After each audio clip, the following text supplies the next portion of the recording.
Welcome back to Hip Tan Betta Farm here in Saigon, Vietnam. It's early in the morning and it's time for a water change. But of course, with thousands of bettas and thousands of jars, water changes aren't always as simple as you think. Fortunately, this hose and overflow method, where new water is pumped directly into the jars, overflowing them, along with all the debris, and hopefully not the fish.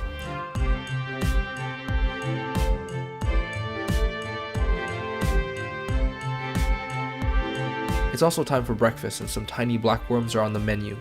These are delivered fresh every few days from a reliable source, and they're placed in plastic bottles with water and shaken up so they are loose and will eventually be squirted into the jars.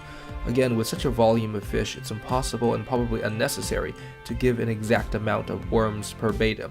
It's only a rough estimate, but the bettas grow up just fine.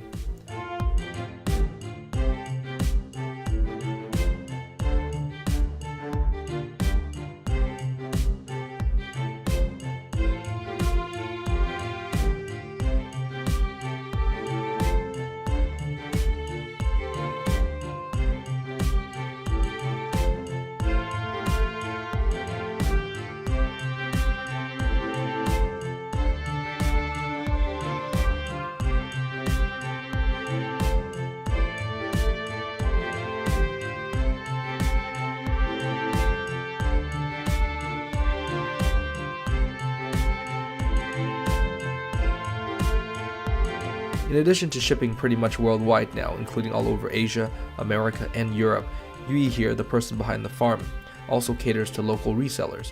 This morning we have a customer who wanted to buy a few bettas and sell them as a side gig on the side of the road. Yui is friendly and welcomes anybody who wants to visit his farm. You can buy one or you can even buy thousands. There's no pressure. Feel free to come visit if you're ever in Vietnam.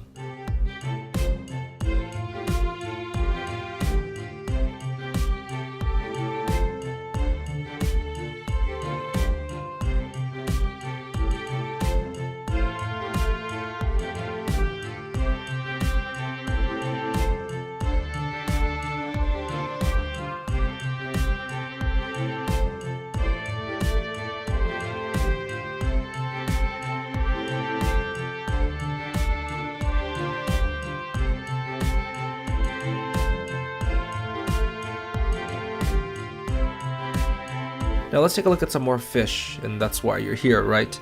And as much as I love bettas, I have to say that I prefer the short-tail placats and the dumbos. They seem stronger to me, and more natural of course. They aren't as easily lethargic, and I just love how they tend to display longer without tiring compared to their larger tail counterparts. I'm back in the States now, and I can't wait one day to keep a betta or two again. Maybe even more. Maybe even 200 dumbos. That would be really cool.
As Yui's brother started to cover the bettas, protecting them from the sun, Yui started to chop up some worms to feed some fry.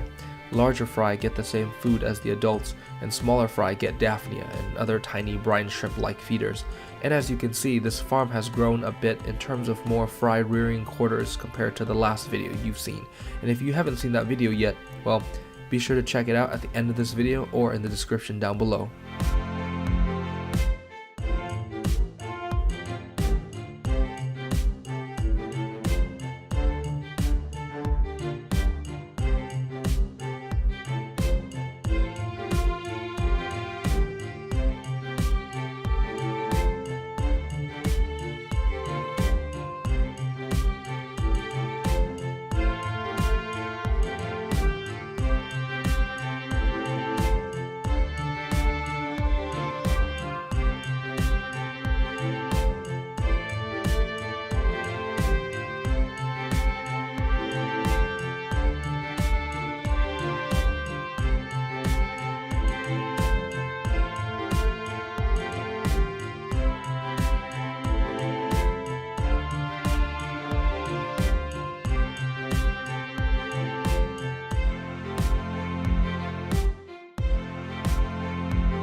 And before you know it, it was midday and time for lunch.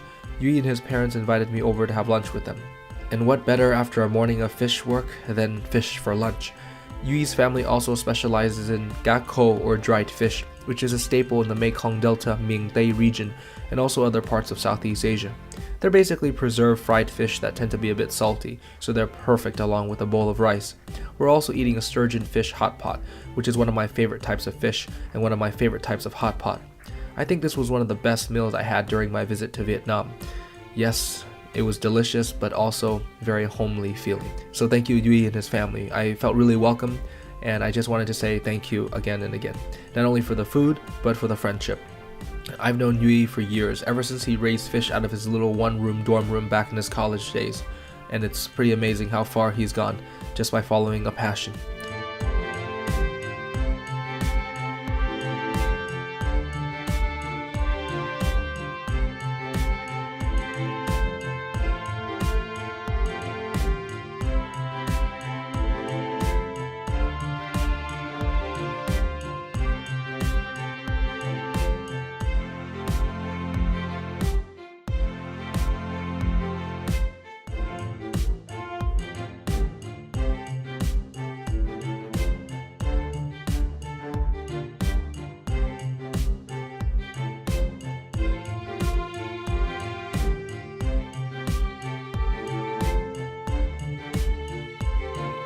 So if you want to buy Bettas, and even if you're not in Vietnam, because he ships pretty much worldwide now, then reach out to Dewey at the Facebook link here or in the description below. And if you want to see other fish videos I've made, be sure to look in the description for more links.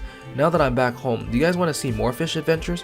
I'm really excited about being a fish keeper again, but I haven't made any concrete plans because of my housing situation. It's a little bit uncertain right now. So I'd love to hear what you think, and what your favorite types of Bettas are, of course. So thank you for watching.